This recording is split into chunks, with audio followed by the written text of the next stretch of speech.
ti chcú ešte vydržať do olympijských hier Salt Lake City, v meste, kde ty bývaš, kde si vlastne už olympijský mataše. Sú z toho veľké povinnosti? No áno, ja si myslím, že obidva by mali ostať až do tej olympiády, pretože sú relatívne mladí a nemajú čo stratiť. Evgenij Plušenko, majster Európy z Viedne, tam zdolal Jagudina, predtým bol dvakrát druhý. Na majstrovstvách sveta v Nice však skončil až štvrtý, to bolo veľké sklamanie, keď rok predtým už v spomínanom súboji skončil za Jagudinom.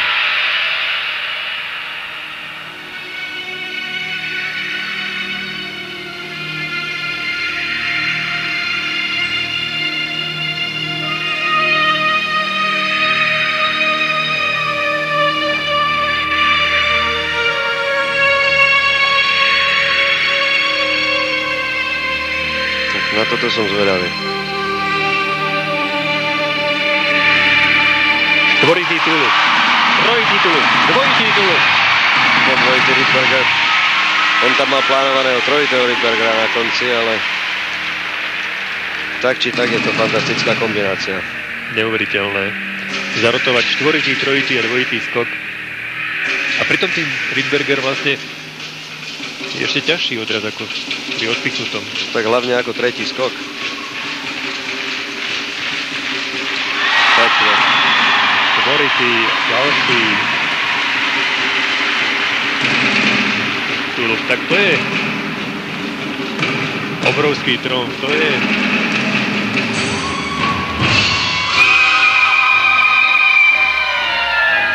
pre slabšie nátory doslova KO. No, ja by som ešte Jagudina neodpísal. Uvidíme, ako sa s tým vyrovná.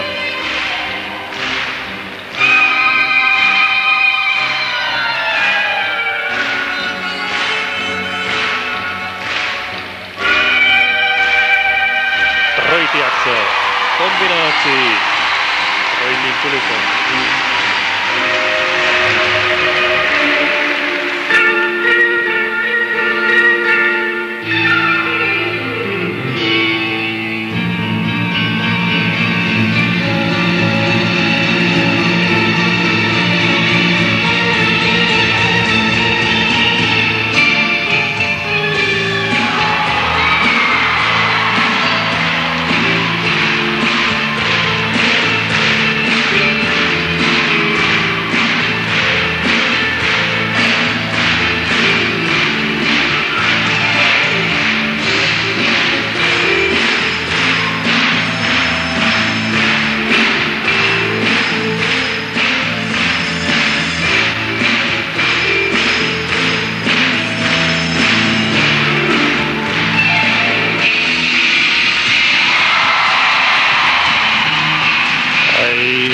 Salachov trojitý, excelentný.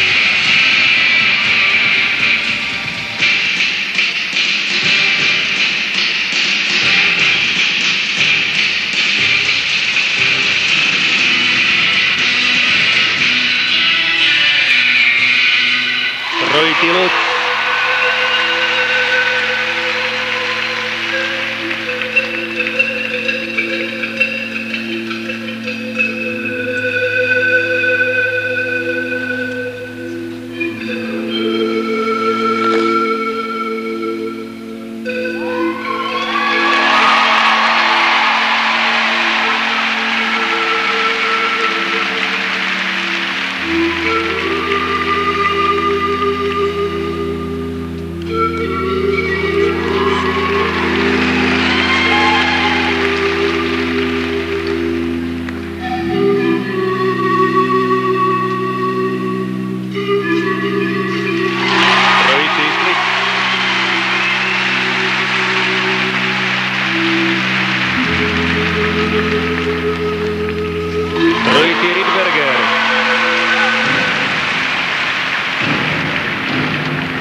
tomuto sa oplatí pozerať krase korčľovanie. Vážení diváci, Evgenij Plušenko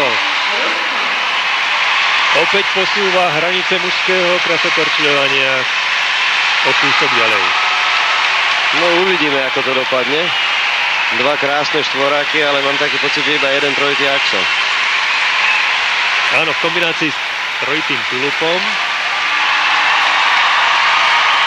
7 čistých trojitých skokov a 2 čisté štvorité. To je bilancia, čo sa len skokov týka Evgenija Plušenka.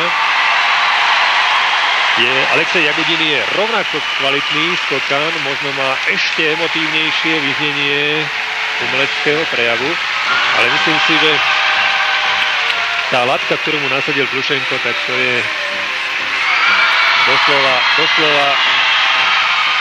No je jedna pravda, že Alexej si nemôže dovoliť chybu. Ale ja viem, že on má dva trojité axle plus má 2 štvoráky takisto, takže uvidíme. Chcel som povedať, že to je doslova na úrovni Bubkovho svetového rekordu v krasokorčľovaní. Tá premiéra štvoritého, trojitého a dvojitého skoku za sebou má takisto vysokú hodnotu. Ale Plušenko bol aj po tej výrazovej stránke veľmi precízny a vlastne tie žlté rukavice, ktoré má na rukách, ešte umocňovali dojem, keď si všimol rozsiahnuté prsty. A on sa od minulého roku veľmi zlepšil prejavovo. Čo v podstate je mu len 18 rokov, takže on do takéhoto štádia musí aj dorásť trošičku. Ale miestami pripomínal možno taký typ Tollera Cranstona. No trošku má niečo v tom. I keď samozrejme, že Toller bol len jeden